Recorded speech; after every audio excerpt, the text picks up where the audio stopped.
Hello hello hello.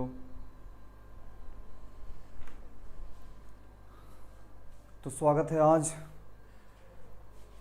Quick revision batch में फिर से। और आज हम टॉपिक स्टार्ट करेंगे सर्कुलर मोशन। ठीक, तो उम्मीद करते हैं कि आप लोग बहुत अच्छे पोटेंशियल से तैयारी कर रहे होंगे। तो उसी पोटेंशियल को और अच्छी तरह से बूस्ट करते हुए आज फिर से हम एक quick revision on the circular motion लेते हैं आज, और करते हैं इसके PYQs जो कि लास्ट 5 to 6 ईयर्स में आए हुए हैं। ठीक है, तो तरीका हम ऐसा रखेंगे जो 2D मोशन को 1D मोशन से रिलेट करते हुए आपको समझ आ जाए। ठीक है ना, 1D मोशन और 2D मोशन को रिलेट करते हुए हम लोग करेंगे।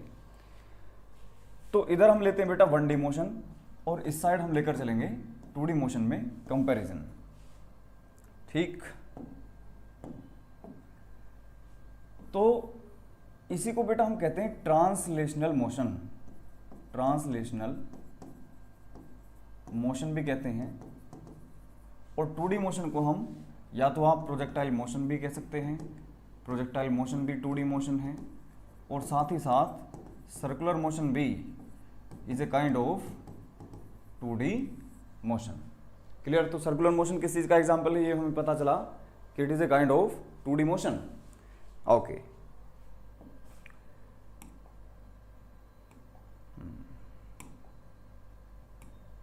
ठीक। तो मान लीजिए कोई पार्टिकल आपका एक प्लेस से दूसरी प्लेस तक ट्रेवल करता है बाय अप्लाइंग एनी फोर्स। ठीक, तो इसको हम बोलते हैं बेटा linear displacement. Linear displacement. Likewise अगर किसी सर्कुलर ट्रैक पर कोई पार्टिकल आपका पॉइंट ए से पॉइंट बी तक मूव करता है, ठीक है ना, पॉइंट ए से पॉइंट बी तक मूव करता है, तो इसमें दो तीन चीजें हमें सीखनी है बेटा। ए से लेकर के बी तक डिस्टेंस ट्रेवल्ड, लीनियर या translational distance travelled by the particle, वो कितना होगा बेटा? तो उसको हम देखते हैं ध्यान से कि अगर ये एंगल आपके पास में थीटा है तो ये आपका आता है बेटा r into theta. Where theta is what sir, theta है आपका एंगुलर डिस्प्लेसमेंट। तो एक बहुत इंपॉर्टेंट बात यहाँ पर निकल के आई कि एंगुलर डिस्प्लेसमेंट और लीनियर डिस्प्लेसमेंट को अगर हम रिलेट करें तो ये आपका 1D मोशन में, और ये किसमें? सर्कुलर मोशन में, एंगुलर डिस्प्लेसमेंट। तो डिस्टेंस कितना है बेटा आपके पास में? r into theta. और डिस्प्लेसमेंट, लीनियर डिस्प्लेसमेंट की अगर मैं बात करूं तो directly from A to B, ये आपको जो लाइन मैंने ड्रॉ करके दिखाई है ए टू बी, ये आपकी होगी बेटा क्या? लीनियर डिस्प्लेसमेंट s, जिसकी वैल्यू मैंने कैलकुलेट करके दिखाई थी 2r sign theta by 2, 2r sign theta by 2। ये दोनों चीजें मैं बहुत अच्छे से क्लियर करके करा चुका हूं लास्ट लेक्चर्स में। तो डिस्टेंस भी हम कैलकुलेट कर सकते हैं और डिस्प्लेसमेंट भी, और साथ ही साथ एंगुलर डिस्प्लेसमेंट भी हम कैलकुलेट कर सकते हैं, दैट इज थीटा। खास बात इसमें यह है कि theta must be in radian, it must be in radian. Degree में है तो उसको आपको चेंज करना पड़ेगा। कैसे चेंज करेंगे सर? बेटा इस तरह से चेंज करेंगे हम इसको कि अगर थीटा आपका 0 डिग्री है तो 0 रेडियन, अगर 30 डिग्री है तो कितना होगा बेटा ये? तो मैंने एक तरीका बता दिया आपको लास्ट वीडियोस में, आज फिर बता देता हूं। तो 30 डिग्री में आप पाई अपॉन 180 से क्या कर दें? मल्टीप्लाई कर दें, तो आपको इक्विवेलेंट रेडियन मेजरमेंट आपको मिल जाएगा। तो बेटा ये कितना आएगा आपके पास में? 6, पाई बाई 6 आपके पास में ये आ जाएगा। इसी तरह 4 से 5 वैल्यूज आपको याद रख लेनी है कि रेडियन मेजरिंग का करस्पॉन्डिंग क्या होगा। तो बेटा 45 डिग्री को आप लिखेंगे कितना? Pi by 4। 60 डिग्री को आप लिखोगे कितना बेटा? Pi by 3। और लास्ट आपको याद रखना है 90 डिग्री को, दैट इज पाई बाई 2। और 180 डिग्री को कितना बेटा? 180 डिग्री होता है आपका पाई रेडियन के बराबर, पाई रेडियन के बराबर। ठीक है, ये छोटी छोटी सी बातें आपको क्लियर हुई। ठीक, ये आती हैं सभी को, रिवाइज कर ली हमने अच्छे से। ठीक है, आगे चलते हैं। अब हम बात करते हैं बेटा कि अगर किसी सर्कुलर ट्रैक पर हम मूव कर रहे हैं, ठीक है ना, रेडियस कितनी है इसकी? r। तो अगर आपने थीटा एंगुलर डिस्प्लेसमेंट कवर किया, कितना? थीटा एंगुलर डिस्प्लेसमेंट कवर किया, तो पॉइंट ए से लेकर पॉइंट बी तक, पॉइंट ए से लेकर पॉइंट बी तक डिस्टेंस भी कवर करेंगे आप, कैसा, ट्रांसलेशनल, डिस्प्लेसमेंट भी कवर करेंगे। तो इन सभी में एक रिलेशन जनरेट होता है। 10th क्लास में आपने पढ़ा होगा कि बेटा ये तो है आपके पास में आर्क, ए से लेकर के बी तक क्या है, ये linear distance, that is arc, और ये आपके पास में है रेडियस बेटा। तो एक रिलेशन आपने पढ़ा होगा कि थीटा इज इक्वल टू होता है आर्क अपॉन रेडियस का रेशियो, आर्क अपॉन रेडियस का रेशियो। तो आर्क क्या मैं एस से रिप्रेजेंट कर सकता हूं, यानी कि लीनियर यानी कि ट्रांसलेशनल डिस्टेंस कितना हो जाएगा बेटा यहां से। और अगर बहुत छोटे एंगल की बात करें तो आपका जो डिस्प्लेसमेंट एस और ये आर्क यानी कि डिस्टेंस अप्रोक्सीमेटली इक्वल ले सकते हैं अगर एंगल आपका बहुत छोटा है तो एस को मैं कह सकता हूं थोड़ी देर के लिए लीनियर डिस्प्लेसमेंट। तो कितना हो जाएगा बेटा, arc s upon radius is equal to theta. तो यहां से आपके पास में आ गया बेटा s is equal to r theta. ये सबसे पहला रिलेशन आपके पास में आ गया, ठीक है। किस किस में, तो सर आप कह सकते हो कि लीनियर डिस्टेंस या लीनियर डिस्प्लेसमेंट और एंगुलर डिस्प्लेसमेंट में क्या आ गया है, एक रिलेशन आ गया। वो रिलेशन क्या है, s is equal to sir r into theta, जहां पर आर क्या है, रेडियस है, और थीटा किस में मेजर करना है बेटा, हमें थीटा मेजर करना है रेडियंस में। इतनी बात क्लियर है। तो अब मैं क्या कहता हूं आपसे कि डिफरेंशिएशन कर दो दोनों तरफ, differentiate both sides with respect to time, time t के रेस्पेक्ट में क्या करो, डिफरेंशिएशन करो। तो बेटा इधर आपके पास में आएगा ds by d t is equals to r क्या है सर, आर तो कांस्टेंट है, इंटू थीटा का कितना हो जाएगा बेटा, d theta by d t. Rate of change of linear displacement, sir ये तो आ गई वेलोसिटी, कैसी, ट्रांसलेशनल यानी कि लीनियर। आर आपका एज इट इज, आर आपका हो गया एज इट इज। ऐसे ही rate of change of angular displacement with respect to time, ये आपके पास में आ जाता है बेटा एंगुलर वेलोसिटी, जिसको हम बोलेंगे अभी थोड़ी देर में ओमेगा। तो एक रिलेशन आपका आ गया लीनियर वेलोसिटी में और एंगुलर स्पीड में, है ना, या एंगुलर फ्रीक्वेंसी में। क्या रिलेशन है बेटा, v is equals to r omega. Clear, v is equals to r omega. Once again दोबारा से अगर हम क्या कर देते हैं, differentiate this particular equation again, ठीक है, विद रेस्पेक्ट टू टाइम, तो you will get dv by d t is equals to r into d omega by d t. तो बेटा यहां से आपको एक रिलेशन नया मिल गया। देखो dv बाई डी टी क्या है सर, लीनियर एक्सेलरेशन है, linear acceleration is equals to r as it is into d omega by d t, मतलब rate of change of angular speed with respect to time. तो ये है बेटा angular acceleration, जिसको हम डिनोट करते हैं अल्फा से। तो a is equals to r alpha. तो हमारे पास में तीनों क्वांटिटीज में एक नया रिलेशन डेवलप हो चुका। वो क्या क्या है बेटा, s इज इक्वल्स टू, पहला आ गया आपके पास में r theta, v is equals to sir ये आ गया आर ओमेगा, और a यानी कि लीनियर एक्सेलरेशन में और एंगुलर एक्सेलरेशन में क्या रिलेशन है, आर अल्फा। तो अगर लीनियर एक्सेलरेशन हमें कैलकुलेट करनी है और एंगुलर गिवन है तो ये फॉर्मूला अप्लाई करो। लीनियर वेलोसिटी कैलकुलेट करनी है, एंगुलर गिवन है, ये फॉर्मूला अप्लाई करो। लीनियर डिस्प्लेसमेंट आपको कैलकुलेट करना है, एंगुलर गिवन है, तो आप ये फॉर्मूला अप्लाई कर देंगे। तो मतलब इन दोनों क्वांटिटीज, तीनों क्वांटिटीज को आपस में रिलेट करते हैं ये तीनों टर्म्स। ये तीनों टर्म्स क्या करती हैं, आपस में रिलेट करती हैं। ठीक, चलते हैं आगे, बहुत अच्छा टॉपिक है ये। इसके बाद में सर एक टर्म आता है आरपीएम, ठीक है, आरपीएम एक टर्म आता है आरपीएम। इसको बहुत अच्छे से पढ़ने की जरूरत है, ठीक है, इसको बहुत अच्छे से पढ़ने की जरूरत है। इससे पहले देखो एक हम लेते हैं छोटा सा एक एग्जाम्पल। देखो जरा, मान लीजिए कोई सर्कल है, रेडियस है इसकी क्या, आर, यहां से यहां तक की रेडियस क्या है, आर। अब अगर ये एक रेवोल्यूशन कंप्लीट करता है बेटा, अगर ये एक रेवोल्यूशन कंप्लीट करता है तो कितना एंगुलर डिस्प्लेसमेंट कवर करेगा, यहां से लेकर यहां तक सर 360 डिग्री, और 360 डिग्री मतलब 2 पाई रेडियन। इतना एंगुलर डिस्प्लेसमेंट ये कवर करेगा किसमें, एक रिवोल्यूशन में। और एक रिवोल्यूशन में लगने वाला टाइम बेटा कहा जाता है टाइम पीरियड कैपिटल टी। तो 2 पाई आपका एंगुलर डिस्प्लेसमेंट और टाइम कितना लगा टी। तो क्या ये एंगुलर स्पीड आ गई या नहीं,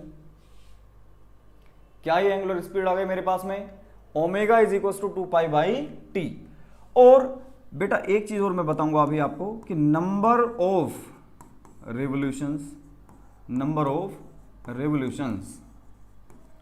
पर यूनिट सेकंड या पर सेकंड, बेटा इसको बोलते हैं हम फ्रीक्वेंसी। क्या बोलते हैं इसको, फ्रीक्वेंसी। और इसको हम डिनोट करते हैं बेटा हर्ट्ज में। हर्ट्ज मतलब पर सेकंड में, पर सेकंड या फिर हर्ट्ज एक ही बात है, ठीक है। तो दैट इज फ्रीक्वेंसी अगर मैं आपसे बोलूं तो ये आएगा बेटा 1/t। फ्रीक्वेंसी को हम लिख सकते हैं 1/t, number of revolutions per unit second. तो 1/t आपका क्या आ जाता है, फ्रीक्वेंसी, इसका यूनिट है हर्ट्ज या फिर पर सेकंड। क्लियर एकदम, क्या ये बात समझ में आ गई। तो यहां से देखो 1/t को मैं क्या लिख सकता हूं, फ्रीक्वेंसी। तो 2 पाई इंटू 1/t को मैं लिख सकता हूं क्या, फ्रीक्वेंसी।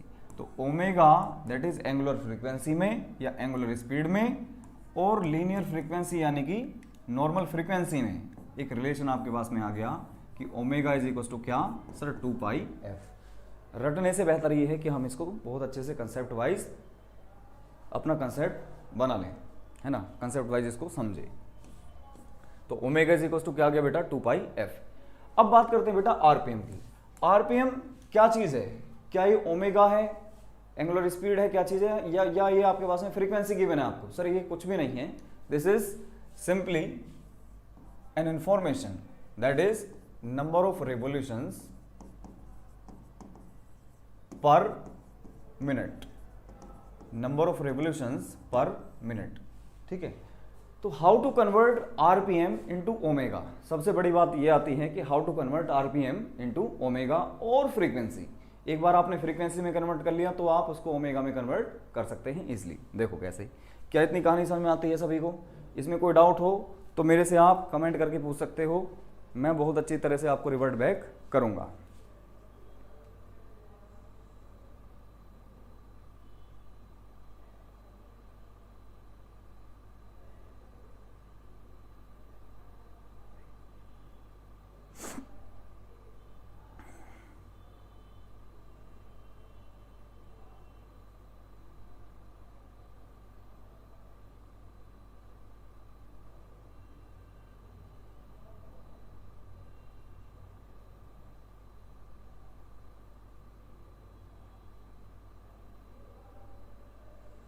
कोई डाउट हो तो मुझसे पूछिए बच्चों।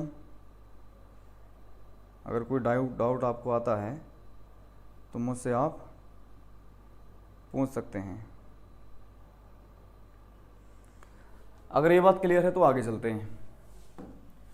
मान लो कोई मशीन है या कोई फ्लाई व्हील है, कोई व्हील थोड़ी देर के लिए मान लो कि 600 रिवोल्यूशंस करता है पर मिनट। बेटा पर मिनट में इसलिए क्योंकि आजकल जो है यूजुअल लैंग्वेज हो चुकी है कि मशीन्स के जो रिवोल्यूशंस हैं पर मिनट में हम लोग मेजर करते हैं। जैसे फैन है 1400 आरपीएम, तो 1 मिनट में कितने रिवोल्यूशंस वो कर रहा है, दैट इज द इंफॉर्मेशन, ठीक है। तो 600 आरपीएम का मतलब है कि 600 रिवोल्यूशंस पर मिनट वो पर्टिकुलर व्हील, पर्टिकुलर फैन या कोई भी मशीनरी कर रही है। तो समझो ध्यान से बेटा, 600 रिवोल्यूशंस आपको मिल रहे हैं पर मिनट, यानी कि 60 सेकंड में कितने रिवोल्यूशन, 600। तो बेटा 1 सेकंड में कितने होंगे, तो बेटा ये होंगे आपके पास में 600 डिवाइडेड बाई 60, कितने आ गए, 10। ये आ गया आपके पास में रिवोल्यूशंस पर सेकंड। और रिवोल्यूशंस पर सेकंड मतलब this is nothing but frequency. ये क्या आ गया मेरे पास में बेटा, ये फ्रीक्वेंसी आ गया। और एक बार आपके पास में फ्रीक्वेंसी आ चुका तो ओमेगा आप 1 सेकंड में निकाल सकते हो 2 pi into F, just multiply by 2f, you will get the omega. तो इस तरह से हम आरपीएम से ओमेगा कैलकुलेट करेंगे। करके देखो जरा, 1200 आरपीएम है, ठीक। Find the omega, angular speed calculate करो या एंगुलर फ्रीक्वेंसी कैलकुलेट करो। तो सर 60 सेकंड में यानी कि 1 मिनट में नंबर ऑफ रेवोल्यूशन कितने हैं 1200, तो 1 सेकंड में कितने होंगे सर 1200 डिवाइडेड बाय 60, तो इससे 0 कैंसिल आउट हुई, ये आ गया आपके पास में 20। तो 1 सेकंड में जो नंबर ऑफ रेवोल्यूशंस हैं वो कितने बेटा 20, मींस ये क्या आ गया आपके पास में, ये आ गया आपके पास में frequency f that is 20 hertz. Now omega is nothing but 2 pi into F, simple एकदम। तो 2 पाई इंटू फ्रीक्वेंसी कितनी है बेटा 20, तो आपके पास में ये आ गया 40 पाई रेडियन पर सेकेंड, रेडियन पर सेकेंड। ठीक है, ओमेगा का यूनिट क्या होगा बेटा, देखो 2 पाई बाई टी है, तो ये तो रेडियन में एंगल हो गया और ये पर सेकेंड, तो रेडियन पर सेकेंड इसका यूनिट आएगा। अल्फा का क्या होगा बेटा, रेडियन पर सेकेंड स्क्वायर, इसका यूनिट क्या होगा रेडियन पर सेकेंड स्क्वायर। क्लियर है बातें, यहां तक कोई डाउट हो तो बताएं। ठीक है भाई, यहां तक कोई डाउट हो तो बताएं। अब जिस तरह से हम equations of the motion, equations of the motion किसमें, ट्रांसलेशनल मोशन में यूज करते हैं, इन द सेम मैनर सारी की सारी इक्वेशन ऑफ द मोशन हम सर्कुलर मोशन में भी यूज कर सकते हैं। कंडीशन क्या है, कंडीशन ये है बेटा कि अल्फा अगर कांस्टेंट है, अल्फा क्या है constant, if alpha is constant then equations of motion can be applied in circular motion। वहां पर भी बेटा यही कंडीशन थी, क्या कंडीशन थी कि आपका जो एक्सेलरेशन है that must be constant, 2 metre per second square, 5 metre per second square, इतना एक्सेलरेशन अगर आपका फिक्स्ड है तो equation of the motion use कर सकते हैं। एक्सेलरेशन 0 है तो मीन्स यूनिफॉर्म मोशन था और speed is equal to distance upon time और velocity is equal to displacement upon time से हमारा काम चल रहा था। कांस्टेंट एक्सेलरेशन हो गई तो इक्वेशन ऑफ द मोशन हमने यूज कर ली। अब अगर एक्सेलरेशन आपकी नॉन यूनिफॉर्म है, वेरिएबल है, तो उसके ऊपर हमने बहुत सारे क्वेश्चंस करे थे कि जब भी वेरिएबल एक्सेलरेशन आएगी आपके पास में तो वेरिएबल एक्सेलरेशन के केस में we have to use the method of calculus. क्या यूज करना पड़ता है हमें बेटा, मेथड ऑफ कैलकुलस यूज करना पड़ता है। Getting my point. तो equation of motion can be applied in circular motion.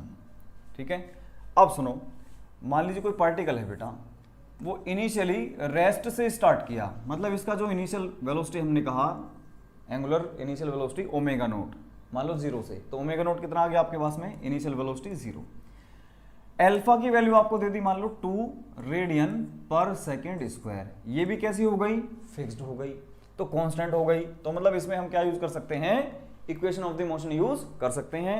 तो after time t is equal to 5 second omega कितना हो जाएगा, ओमेगा कितना हो जाएगा, तो यहां पर हम बहुत आराम से omega is equal to omega naught plus alpha t use कर सकते हैं बेटा, यूज कर सकते हैं।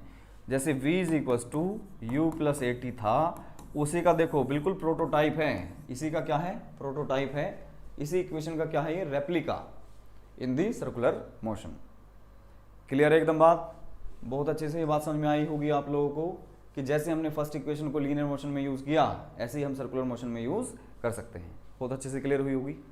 ठीक है, सेम वही चीज है, बस ये फाइनल वेलोसिटी ओमेगा, ये इनिशियल वेलोसिटी, एक्सेलरेशन ए की जगह हो गया अब अल्फा, टाइम तो टी है ही, वहां पर भी टाइम टी होगा और यहां पर भी टाइम टी ही होगा। क्लियर हुई बात। अब देखो next, second equation of motion थी बेटा s is equal to u t plus half a t square थी, बोलो थी कि नहीं, ये सर थी, बिल्कुल थी। अब सुनो, यहां पर है लीनियर डिस्प्लेसमेंट, लीनियर डिस्प्लेसमेंट, लेकिन अब सर्कुलर में देखो मैं कनेक्ट करके पढ़ा रहा हूं आप लोगों को, आपस में चीजों को कनेक्टिविटी के साथ में अगर हम करते हैं तो आपको ज्यादा एफर्ट लगाने की जरूरत नहीं होती है। तो यहां पर आपके पास में बेटा s डिस्प्लेसमेंट, तो यहां पर क्या हो गया एंगुलर डिस्प्लेसमेंट सर थीटा, तो x की या s की जगह किसने ले ली बेटा थीटा ने, इज इक्वल टू यूटी मतलब initial velocity omega naught into time तो t रहेगा omega naught t plus half acceleration की जगह हो गया अल्फा टी स्क्वायर। बोलो बेटा बात समझ में आई या नहीं? बोलो कितनी बात समझ में आई? तो सेकंड इक्वेशन का रेप्लिका सर्कुलर मोशन में ये हो गया, ठीक है। इसका रेप्लिका क्या हो गया? ये आ गया, theta is equals to omega naught t plus alpha half alpha t square. Clear एकदम? तो यहां पर आपको क्या मिल जाएगा? एंगुलर डिस्प्लेसमेंट कितना कवर हुआ वो आपको ऑब्टेन हो जाएगा। थर्ड इक्वेशन ऑफ मोशन देखो बेटा, v स्क्वायर यानी कि फाइनल वेलोसिटी का square is equals to u square plus 2as। v square is equals to u square plus 2as। अच्छा, बहुत बढ़िया। अब देखो ये है बेटा फाइनल वेलोसिटी, तो means omega square is equals to, ये क्या है? इनिशियल वेलोसिटी, तो मतलब ओमेगा नॉट का स्क्वायर प्लस 2, ये है बेटा एक्सेलरेशन मतलब अल्फा, ये है डिस्प्लेसमेंट कैसा? लीनियर। तो अब यहां पर लेना होगा मुझे angular displacement, that is theta, that is theta. ये आ गई बेटा third equation of the motion in circular motion, in the circular motion. Third equation का रेप्लिका ये आ गया। अब सुनो बेटा, एस nth याद करो जरा क्या था? एस nth का मतलब nth सेकंड में चला गया डिस्प्लेसमेंट, nth सेकंड में चला गया डिस्प्लेसमेंट। कितना होता था ये? तो सर ये आया था आपका u plus a by 2n minus 1। तो इसमें भी क्या कर देंगे हम? Theta nth initial velocity alpha by 2n minus 1, ठीक है। ये आपके पास में आ जाएगा nth सेकंड में चला गया डिस्प्लेसमेंट। अच्छा, एक इसमें चीज हो रही है बेटा, number of revolutions, number of revolutions, ठीक है, नंबर ऑफ रेवोल्यूशंस। देखो बेटा, एक अगर हम रेवोल्यूशन कंप्लीट करते हैं, एक रेवोल्यूशन कंप्लीट करते हैं अगर हम, तो थीटा कवर होता है बेटा कितना? 2 पाई रेडियन। 2 रेवोल्यूशन करते हैं तो इंटू 2, 3 रेवोल्यूशन कंप्लीट करते हैं तो इंटू 3, ठीक है। 4 रेवोल्यूशन कंप्लीट करते हैं तो इंटू 4, 2 पाई इंटू 4। समझ में बात आ रही है? तो टोटल एंगल आपने मान लो 13 पाई कवर किया, तो नंबर ऑफ रेवोल्यूशन जब आपसे पूछें तो आपको क्या कर देना है? Theta is equal to 2n pi रख देना है बेटा। कितना रख देना है? 2n पाई। तो आपको मिल जाएगा number of revolution, n is what? Number of revolutions, theta upon 2 पाई से। क्या मेरी बात ये समझ में आ रही है आपको? नंबर ऑफ रेवोल्यूशन आपको निकालना है, तो जितने भी आपको थीटा की वैल्यू आपको जो भी गिवन होगी उसको डिवाइड कर देंगे 2 पाई से, यानी कि थीटा को रख देना है is equal to 2n pi, 2n pi. Clear है बात एकदम? बहुत अच्छे से ये बात समझ में आई होगी कि नंबर ऑफ रेवोल्यूशंस हमें कैलकुलेट करने हैं तो 2n पाई से हम कैलकुलेट करेंगे, ठीक है।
नेक्स्ट देखते हैं इसमें बेटा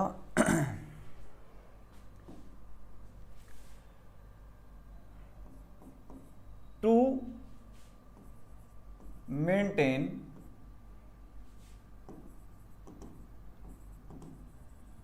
सर्कुलर मोशन। देखो एक बहुत अच्छी बात बताऊंगा, अगर मुझे किसी पार्टिकल की स्पीड को इंक्रीज करना है या डिक्रीज करना है, स्पीड को इंक्रीज करना है या डिक्रीज करना है, बहुत ध्यान से समझना, तो मुझे फोर्स अप्लाई करनी पड़ेगी अलोंग द मोशन या anti parallel to the motion. Clear एकदम बात? या तो मैं along the motion force apply करूंगा तो फोर्स इज इक्वल टू आप रखोगे एम ए, तो आपको मिलेगा एक्सेलरेशन। बेटा कौन सा एक्सेलरेशन है ये? तो सर जो एक्सेलरेशन स्पीड को इंक्रीज करे या डिक्रीज करे उसको हम बोलते हैं टेंजेंशियल एक्सेलरेशन। किसकी बात करते थे हम? टेंजेंशियल एक्सेलरेशन की बातें करते थे। ठीक है, अच्छा अगर मैं वापस एफ डैश फोर्स इधर लगाता हूं तो ये क्या करेगी? इसमें ये करेगी रिटार्डेशन। ठीक है भाई, डी एक्सेलरेशन या फिर रिटार्डेशन। ये भी कहां लग रही है? Anti parallel to the motion, anti parallel to the motion, कोई दिक्कत वाली बात नहीं। यहां पर भी जो रिटार्डेशन आएगी वो भी टेंजेंशियल ही होगी। और साथ में जो फोर्स मोशन को तो चेंज ना करे, यानी कि वेलोसिटी को चेंज ना करे बल्कि डायरेक्शन को चेंज करने लग जाए, तो इस तरह की फोर्स को हम बोलते हैं सेंट्रीपिटल फोर्स। ठीक है, और उस टाइम पर जो एक्सेलरेशन आपकी होगी उसको बोलेंगे सेंट्रीपिटल एक्सेलरेशन। जैसे मान लो थोड़ी देर के लिए ये आपका पार्टिकल बेटा इधर जा रहा है, अब आपने वेलोसिटी तो बता दी इस साइड में, अब क्या किया आपने? फोर्स अप्लाई करी इस साइड में परपेंडिकुलर टू द मोशन, इस मोशन के क्या परपेंडिकुलर आपने फोर्स अप्लाई कर दी। तो क्या इसकी वेलोसिटी में कोई चेंज आएगा? इसकी स्पीड में, आई एम सॉरी, क्या इसकी स्पीड में कोई चेंज आएगा? सर नहीं, क्योंकि स्पीड में चेंज तो तब आता जब आप इसको पीछे फोर्स लगाते या फिर आगे फोर्स लगाते। आपने कहां पर फोर्स लगाई है? Perpendicular to the motion. तो सर ये क्या करेगा? ये बेटा इसकी मोशन की डायरेक्शन को क्या करेगा? चेंज कर देगा। मोशन की डायरेक्शन को क्या करेगा? चेंज करेगा। ठीक है सर, तो जो भी फोर्स मोशन की डायरेक्शन को चेंज करे उसको बोलते हैं सेंट्रीपिटल फोर्स। ठीक है, और जिस साइड में आपके पास में फोर्स है तो आप लिखोगे force is equal to m a, और उस टाइम पर एक्सेलरेशन कहलाई जाती है बेटा सेंट्रीपिटल एक्सेलरेशन। सेंट्रीपिटल एक्सेलरेशन, बोलो बात समझ में आई या नहीं? सेंट्रीपिटल एक्सेलरेशन वो कहलाई जाती है। स्टैंडर्ड फॉर्मेट बेटा एक्सेलरेशन का, सेंट्रीपिटल एक्सेलरेशन का होता है v square by r. v square मतलब अगर कोई पार्टिकल v वेलोसिटी से मोशन कर रहा है on the circular track of radius r, तो सेंट्रीपिटल फोर्स जो आपकी आएगी वो आएगी बेटा v स्क्वायर बाई आर। अब सुनो AC की बात, बेटा v इज इक्वल टू होता है r omega. v is equal to हमने क्या पढ़ा है? r ओमेगा रखो, तो सर ये आया r square into omega square upon r। एक r की पावर से एक r कैंसिल आउट हो गया, तो AC आपके पास में आएगा बेटा r omega square, r omega square. तो इसको बोलते हैं बेटा हम लोग सेंट्रीपिटल एक्सेलरेशन। कैसी एक्सेलरेशन है ये? Centripetal acceleration. तो अब ध्यान से देखो, बहुत ध्यान से देखने वाली बात है ये। अगर मैं आपसे कहता हूं कि r is the radius of the circular track, motion इधर है, यहां पर हम पार्टिकल को देखें तो मोशन की डायरेक्शन ये है, यहां पर वेलोसिटी पूछूं तो आप बोलोगे सर इधर, और यहां पर वेलोसिटी पूछें तो इधर। ये आपकी जो है वेलोसिटी हर बार, स्पीड तो सेम है लेकिन direction of the velocity is changing every time.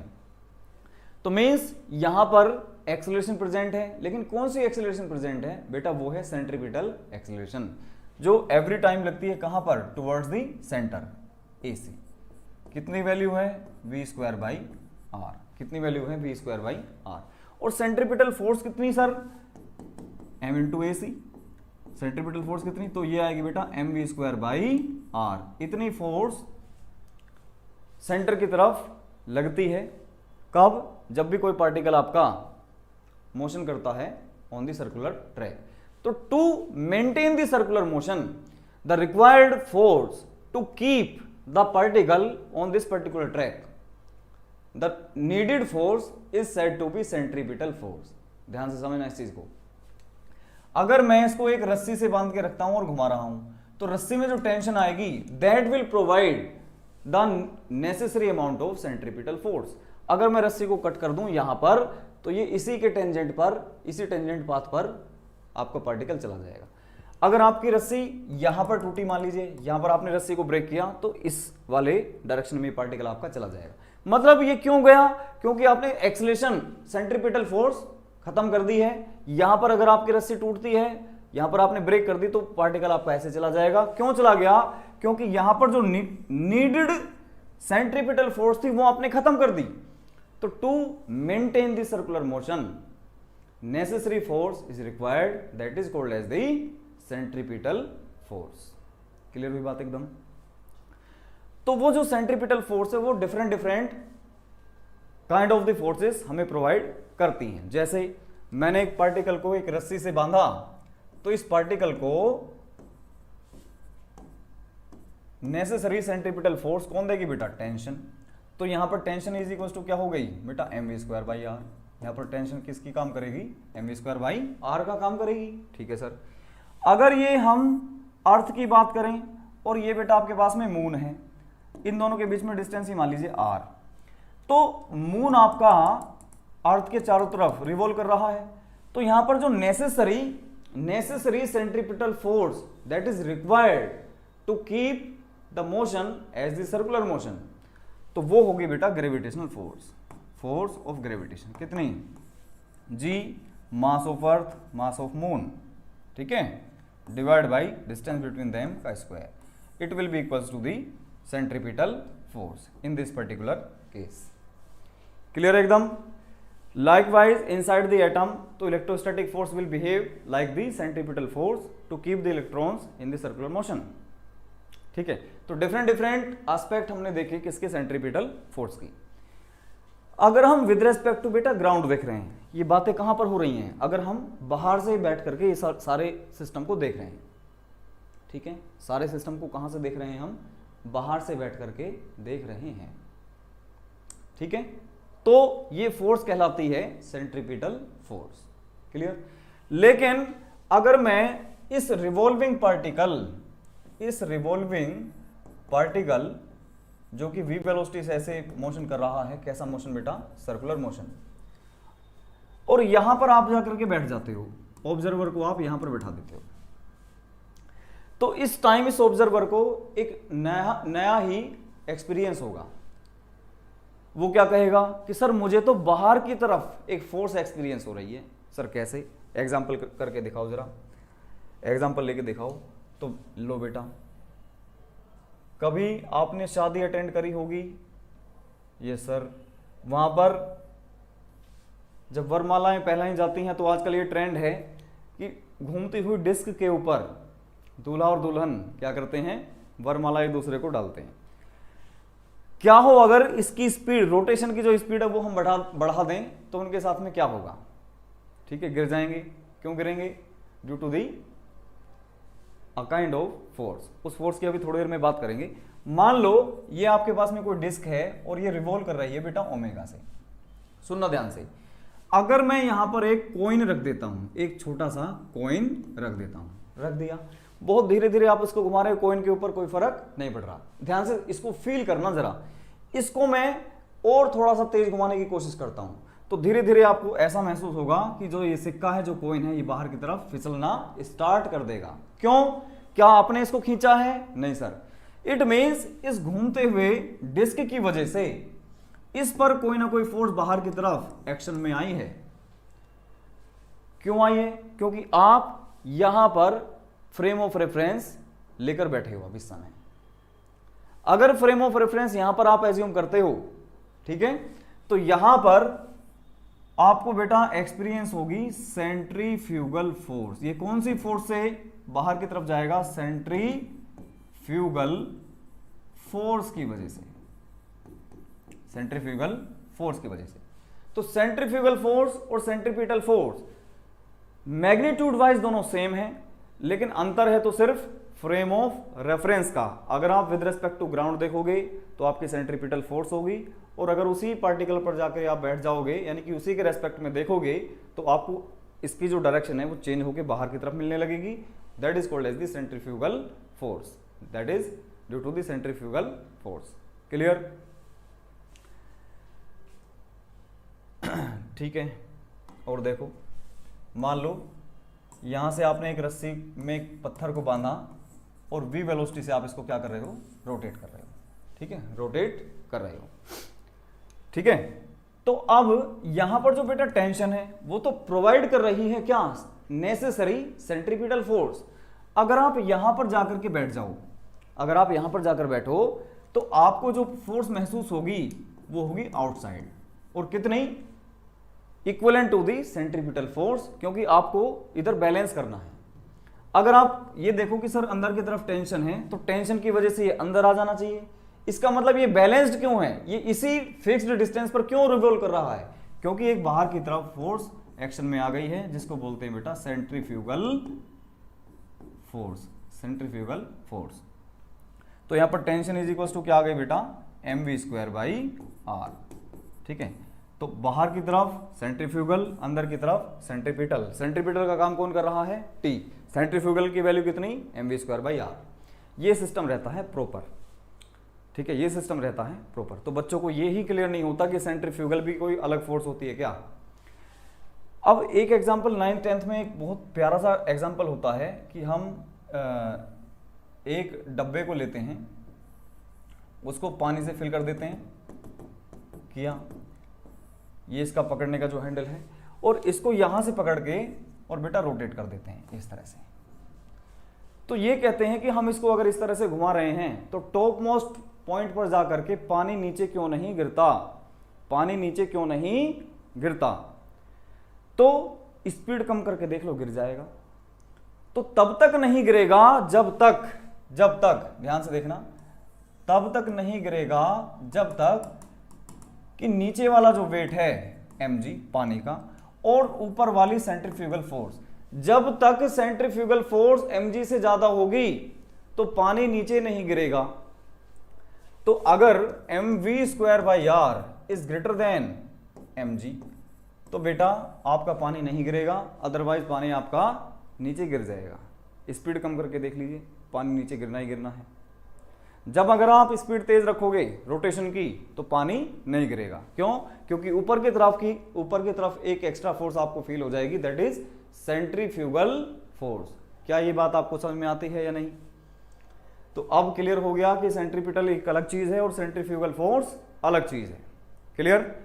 दोनों मैग्नीट्यूड वाइज सेम है, लेकिन डायरेक्शन दोनों की ऑपोजिट है। सेंट्रीपिटल की जो डायरेक्शन है बेटा वो है टुवर्ड्स द सेंटर, और सेंट्रीफ्यूगल की जो डायरेक्शन है वो that is opposite to the centripetal force. Magnitude दोनों का सेम, मैग्नीट्यूड दोनों का सेम है। क्लियर हुई बात?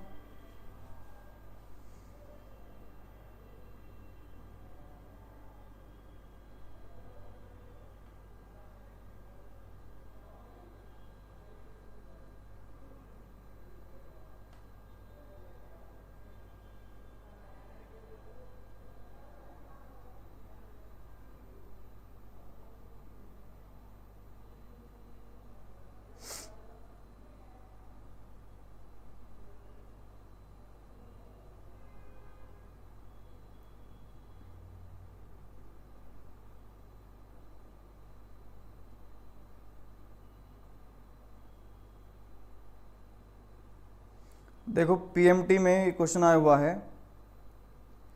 If a body is revolving in a circle of radius 20 centimetre, if a body is revolving in a circle of radius 20 centimetre with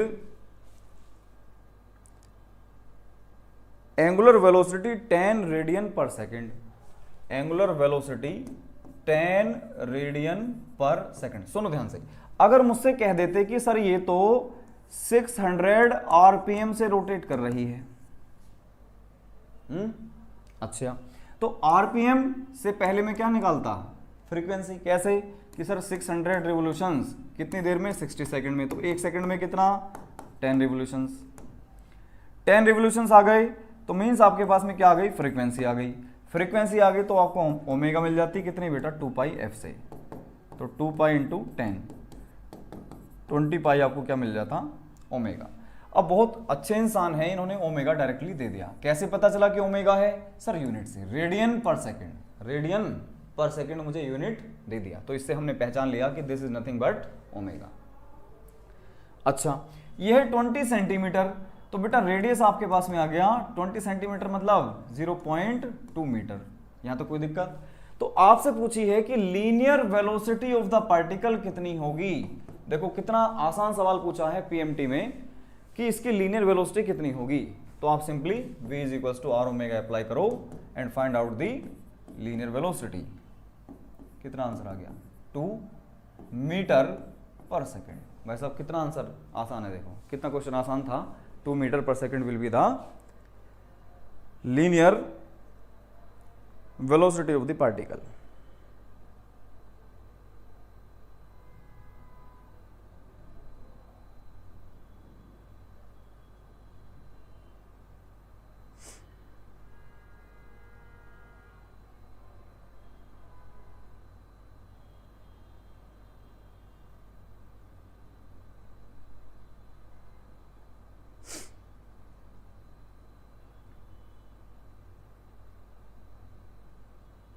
देखो अगर हम यूनिफॉर्म सर्कुलर मोशन की बात करते हैं बेटा, यूनिफॉर्म सर्कुलर मोशन में, यूनिफॉर्म सर्कुलर मोशन की, तो स्पीड जो होगी आपकी दैट इज कांस्टेंट होगी। स्पीड क्या होगी बेटा? कांस्टेंट होगी। ठीक है, स्पीड क्या होगी? कांस्टेंट। लेकिन स्पीड बेशक आपकी कांस्टेंट है, यहां भी मान लो v है, यहां भी v है, यहां भी v है और यहां पर भी वेलोसिटी क्या है? v। लेकिन यहां डायरेक्शन इधर है और यहां पर डायरेक्शन इधर, तो जहां पर डायरेक्शन आपकी चेंज हो गई और वेलोसिटी कैसी क्वांटिटी है? Vector quantity. तो जब ये वेक्टर क्वांटिटी है तो इट मींस डायरेक्शन चेंज होते ही वेलोसिटी में भी चेंज आना है। तो चेंज इन वेलोसिटी, ये आपसे कभी कभी पूछ लिया जाता है, चेंज इन वेलोसिटी। तो इसको आप लिखोगे बेटा delta we, 2v sign theta by 2। इस चीज को आप याद रखना, 2v साइन थीटा बाई 2, यहीं से आ जाएगा ऑटोमेटिक। आप इसमें वेक्टर लगा सकते हो, वेक्टर से आप कैलकुलेट कर सकते हो कितना आएगा ये। जैसे 2r साइन थीटा बाई 2 मैंने कैलकुलेट करके दिखाया था क्या? Displacement. In the same manner 2v sign theta by 2, clear है? एकदम सिंपल वेक्टर लगा देंगे, 1 सेकंड में आ जाएगा, जैसे मैंने उसमें कराया था वेक्टर लो में। तो चेंज इन दी वेलोसिटी आपके पास में आएगा 2v साइन थीटा बाई 2। अब इसमें क्वेश्चन ये आएगा कि कोई पार्टिकल 20 मीटर पर सेकंड की यूनिफॉर्म स्पीड से मूव कर रहा है ऑन दी सर्कुलर ट्रैक। तो जब वो 0 डिग्री से 90 डिग्री तक पहुंचा, 0 डिग्री से 90 डिग्री तक पहुंचा पॉइंट ए से पॉइंट बी में, तो चेंज इन वेलोसिटी कितना होगा? बेटा अगर ये फॉर्मूला बच्चे को याद है तो वो क्वेश्चन को करके आ जाएगा, अदरवाइज प्रॉब्लम हो जाएगी।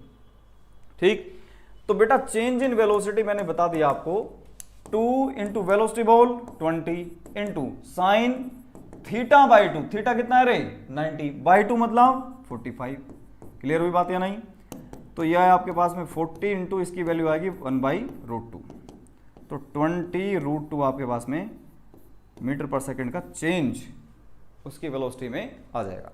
वैसे भी सिंपल सी बात है, दिख रहा है कि एक वेलोसिटी ऊपर और एक इधर और दोनों का मैग्नीट्यूड सेम। तो जब दो आपके पास में वेक्टर्स हैं और 90 डिग्री पर हैं, तो उनका नेट जो सम होगा, नेट जो डिफरेंस होगा वो कितना होगा? √2 टाइम्स ऑफ एनी1 होगा, √2 टाइम्स ऑफ एनी1 होगा।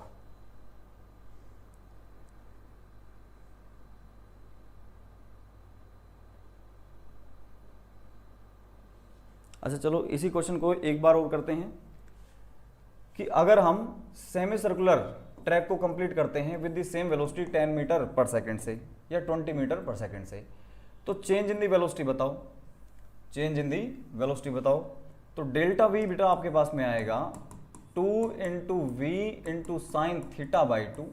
ठीक बात है, यानी कि 2 इंटू वेलोसिटी बोल सर 20 इंटू साइन थीटा कितना बना सर 180 डिग्री यानी कि पाई रेडियन। ठीक है ना, पाई रेडियन। तो साइन थीटा यानी कि 180 बाई 2 यानी कि 90, साइन 90। ठीक है, साइन 90 की वैल्यू होती है 1। ठीक है ना, इसकी वैल्यू होगी 1। तो ये आंसर आ गया आपके पास में 40 मीटर पर सेकेंड। तो change in the velocity in this particular case कितना आ गया? Just double of the speed. देखो ऊपर की तरफ कितनी है 20, सर नीचे कितनी आ गई 20। तो एक तरह से हम क्या कैलकुलेट कर लें अगर रिलेटिव वेलोसिटी, तो वो क्या आ गया, चेंज इन दी वेलोसिटी आ गया 20 मीटर पर सेकेंड भाई साहब।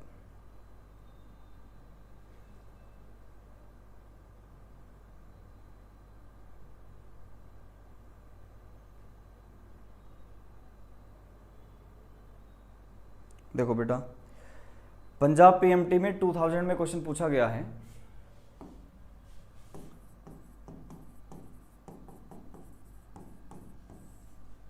अभी तक हमने ये देखा v is equal to r into omega. बेटा this is the scalar form, this is the scalar form of the relation between linear velocity and angular speed. अब सुनो, इसका वेक्टर फॉर्म में अगर आपसे पूछूं तो v is equal to omega cross r, omega cross r होगा बेटा, इसको बहुत ध्यान से देखना, आर क्रॉस ओमेगा नहीं होगा, ये नहीं होगा, बल्कि ओमेगा क्रॉस आर होगा। अब सर इसमें क्या दिक्कत है कि अगर ये लिख लेते हैं हम आर क्रॉस ओमेगा लिख लेते हैं तो क्या परेशानी है, तो बेटा परेशानी ये होती है कि ओमेगा क्रॉस आर और आर क्रॉस ओमेगा ये दोनों इक्वल नहीं होते, बल्कि omega cross r will be equal to minus times r cross omega. ठीक है, ये वेक्टर आपने पढ़ा होगा, उसमें बहुत अच्छे से क्लियर आपको होगा। तो क्वेश्चन ये गिवन है बेटा, ओमेगा की वैल्यू दे दी आपको 2i plus 3j cap plus k cap, और आर वेक्टर गिवन है आपको i cap minus j cap plus 5k cap करके। तो आपसे पूछा कि लीनियर वेलोसिटी बताओ कितनी होगी, तो सिंपली ओमेगा क्रॉस आर हम कैलकुलेट कर लेंगे और बड़े आराम से हमारा आंसर आ जाएगा। इसमें भी कई बार बच्चों को दिक्कतें आती हैं, तो मैं एक बार करके बता देता हूं कि a और वेक्टर b, दो वेक्टर का क्रॉस प्रोडक्ट कैसे लेते हैं। तो उसका तरीका ये है बेटा, i कैप लिखो, j कैप लिखो और k कैप लिखो, यहाँ पर साइन इनको अलॉट कर दो, प्लस पॉजिटिव नेगेटिव और यहाँ पर फिर से प्लस यानी कि positive, plus minus plus sign allot इनको कर दो। जो भी वेक्टर a है, मान लो a1i प्लस b1j और प्लस c1k, तो यहाँ पर आपका आ जाएगा a1 b1 c1 यानी कि सारे इसके कंपोनेंट्स। वेक्टर b अगर आपको दे रखा है मान लो a2i cap plus b2 j cap और प्लस c2 k कैप, तो यहाँ पर आ जाएंगे दूसरे वेक्टर के कंपोनेंट a2 b2 और c2। अब क्या करना है, आपको लिखना होगा बेटा i कैप वेक्टर के साथ क्या क्या, इसको कवर कर लो और इसको कवर कर लो, इन दोनों का प्रोडक्ट प्लस साइन के साथ में माइनस इन दोनों का प्रोडक्ट। ठीक है, तो b1 c2 minus c1 b2। बेटा क्लियर हुई बात। फिर माइनस का साइन है और जे कैप है बेटा, तो जे कैप जिस रो में है उसको कवर कर लो, जिस कॉलम में है उसको आप कवर कर लीजिए। क्या क्या एलिमेंट्स बचे, a1 c1 a2 c2, तो a1 का c2 के साथ a1 c2 minus a2 c1 के साथ a2 c1, ये आ गया, प्लस k कैप के साथ क्या आएगा बेटा, इस रो को कवर कर लो, इसको कॉलम को कवर कर लो, क्या बचा, ये डिटरमिनेंट बचा, तो a1 b2 माइनस इन दोनों का प्रोडक्ट प्लस के साथ और इन दोनों का माइनस के साथ, तो a2 b1। क्या ये बात क्लियर हो गई। इस तरह से हम क्रॉस प्रोडक्ट को कैलकुलेट करते हैं भाई साहब। ठीक है, इस तरह से हम क्रॉस प्रोडक्ट को कैलकुलेट करते हैं। ठीक है, कोई डाउट हो तो बताएं। ठीक, इसके बाद देखो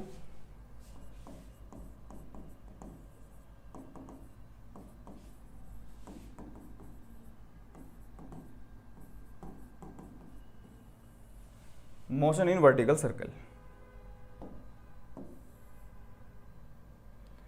इसमें से क्वेश्चन पूछा जाता है, कई बार रिपीटेडली पूछा गया है कि सर अगर मुझे किसी पार्टिकल को पूरा सर्कल वर्टिकल सर्कल कंप्लीट कराना है, वर्टिकल सर्कल कंप्लीट कराना है, एक रस्सी में एक पत्थर को बांधा, तो मैं कितनी वेलोसिटी उसको नीचे से दूं, कितनी वेलोसिटी नीचे से दूं कि वो सर्कल कंप्लीट कर ले। ठीक है, तो बेटा ध्यान से देखना इस चीज को, इसका रेडियस कितना है, सर इसका रेडियस है r। ठीक है, इसका रेडियस क्या है r, ये भी क्या होगा r। तो सर्कल कंप्लीट कब होगा, तो बेटा ऐसे देखो, ये आपका सेंटर है, ये टाई कर दिया आपने एक छोटी सी स्ट्रिंग से किसी छोटे से पार्टिकल को, तो मैक्सिमम पॉइंट पर एक बार ये पहुंच जाए, यहां से चला, यहां से चला, ये चलते चलते चलते अगर इसको सेंट्रीपिटल फोर्स मिल रही है तो ये सर्कुलर ट्रैक को छोड़ेगा नहीं। जैसे ही सेंट्रीपिटल फोर्स खत्म, इसका सर्कुलर ट्रैक पे चलना बंद। तो यहां पर ये पहुंचा तो टेंशन मिलनी चाहिए अंदर की तरफ, यानी कि सेंट्रीपिटल फोर्स मिलनी चाहिए। एक बार ये बस यहां तक पहुंच जाए तो टेंशन चाहे जीरो हो जाए तो काम चल जाएगा, फिर तो ये कवर कर ही लेगा, फिर तो ये कवर कर ही लेगा। क्लियर है बात? तो बेटा मैं बहुत आसान तरीके से इसमें बताने जा रहा हूं आपको कि अगर इसको मैं पॉइंट ए कहता हूं, ठीक है, पॉइंट ए, ठीक है, तो पॉइंट ए पर मान लो वेलोसिटी v है, ठीक है ना। अगर यहां पर वेलोसिटी जीरो हो गई तो ये नीचे जस्ट यहीं पे गिर जाएगा, फिर कंप्लीट नहीं करेगा रिवोल्यूशन को। तो अगर मैं यहां पर वेलोसिटी कैलकुलेट कर लूं v एट a कि कंप्लीट रिवोल्यूशन करने के लिए यहां पर वेलोसिटी कितनी होनी चाहिए, तो मेरा काम चल जाएगा। फिर मैं यहां की वेलोसिटी भी कैलकुलेट कर लूंगा, फिर मैं यहां की भी वेलोसिटी कैलकुलेट कर लूंगा। देखो इससे सिंपल तरीका नहीं होगा, जैसा मैं बता रहा हूं। बहुत ध्यान से देखना। मान लिया इसके पास में वेलोसिटी कितनी है v, इसके पास में वेलोसिटी कितनी है भाई v। अब ये वेलोसिटी कितनी होगी इस चीज को मुझे कैलकुलेट करना है, ठीक। तो कोई दिक्कत वाली बात नहीं। देखो बेटा इस पोजीशन पर इसका वेट किधर काम कर रहा होगा सर, नीचे। टेंशन तो आपने कह दिया जीरो, और ऊपर की तरफ इसको अगर फोर्स अप्लाई सेंट्रीफ्यूगल फोर्स की अगर हम बात करें तो वो कितनी अप्लाई हो रही होगी सर, वो हो रही होगी m v square by r, m v square by r, m v square by r. Clear हुई बात या नहीं? तो अगर मैं यहां से देखूं तो सर ये जो v है वेलोसिटी एट पॉइंट ए होनी चाहिए। तो अगर मैं दोनों को बराबर कर दूं तो मेरा काम चल जाएगा। तो m v a square by r is equals to m g में रख देता हूं, यानी कि ऊपर वाली फोर्स और नीचे वाली फोर्स को क्या कर देता हूं, बैलेंस कर दिया, बैलेंस। तो जैसे आप बैलेंस करोगे तो m से m आपका कैंसिल आउट हुआ, तो वी ए स्क्वायर बेटा आपके पास में आ गया आर जी, और v एट a की वैल्यू आ गई under root r g. Sir ये तो बिल्कुल सिंपल तरीका बता दिए हो, ये तो बहुत आसान तरीका बता दिए हो आप। बिल्कुल ठीक है सर। क्लियर हुई बात या नहीं? तो मतलब इतनी वेलोसिटी ए पॉइंट पे अगर है तो आपका जो पार्टिकल है कंप्लीट रिवोल्यूशन कर लेगा इस सर्कुलर ट्रैक का। अगर इससे कम हो गई, अंडर रूट आर जी से कम हो गई, तो ये कंप्लीट रिवोल्यूशन नहीं कर पाएगा, तो फिर कंप्लीट रिवोल्यूशन नहीं कर पाएगा। ठीक है, कोई डाउट हो तो बताएं, कोई डाउट हो तो बताएं इसमें।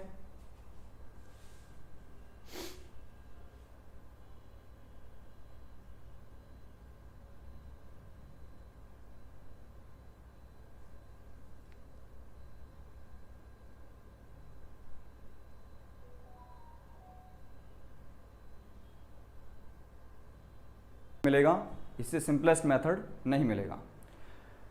क्लियर? तो आपको बेसिकली याद होनी चाहिए कि यहां पर टॉप मोस्ट पॉइंट पर velocity at point a under root g r, बिल्कुल याद रहना चाहिए अच्छी तरह से। वेलोसिटी एट पॉइंट बी बहुत अच्छी तरह से मिनिमम कितनी होनी चाहिए sir, under root 5 g r होनी चाहिए यहां पर वेलोसिटी, सो दैट आपका जो पार्टिकल है वो रेवोल्यूशन कंप्लीट कर लेगा। अगर यहां पर पूछें तो आप बोलोगे सर वीसी होनी चाहिए under the root 3 g r होनी चाहिए, सो दैट आपका जो रेवोल्यूशन है वो सर्कुलर ट्रैक पूरा पार्टिकल कंप्लीट कर लेगा। क्लियर हुई बात या नहीं? बहुत अच्छे से क्लियर होनी चाहिए। ठीक है, 18 में या 17 में क्वेश्चन ये पूछा गया था कि यहां पर टेंशन कितनी होगी, यहां पर टेंशन कितनी होगी। ठीक है, यहां पर टेंशन कितनी होगी, तो बेटा इसको आप बड़े आराम से कैलकुलेट कर सकते हो, एफबीडी अप्लाई बना करके इस पर्टिकुलर पार्टिकल पर। तो क्या करेंगे, देखो mg वर्टिकली डाउनवर्ड, नीचे की तरफ mv स्क्वायर बाई आर यानी कि सेंट्रीफ्यूगल फोर्स, साथ में सेंट्रीपिटल के फॉर्म में काम कर रही होगी क्या, टेंशन। तो आप लिखो बेटा टेंशन जो होगी इज इक्वल्स टू mg और plus m v square by r, और v कितना होगा अंडर रूट 5 जी आर, रख दो यहां पर। तो यह आ जाएगा बेटा 5GR, R से आपका R कैंसिल, तो 5 mg और plus 1 mg 6 mg will be the correct option. Direct ये सवाल आया मैं बेटा इस पे डायरेक्टली आप बिल्कुल कि अगर वेट का 6 टाइम ये स्ट्रिंग वजन झेल सकती है तो कंप्लीट रेवोल्यूशन करा पाएगी, अदरवाइज नहीं करा पाएगी। क्लियर हुई बात? तो 6 times of the mg tension होती है at the lowest point, at the lowest point. Clear हुई बात बेटा? बहुत अच्छे से समझ आई होगी आप लोगों को। तो चलिए आज के लेक्चर को यहीं पे कंप्लीट करते हैं। कल इसमें हम लोग स्टार्ट करेंगे फ्रिक्शन, ठीक है, और बैंकिंग ऑफ द रोड्स वगैरह जो भी टॉपिक्स इसमें बचते हैं उनको हम कल कंटिन्यू करेंगे। ओके।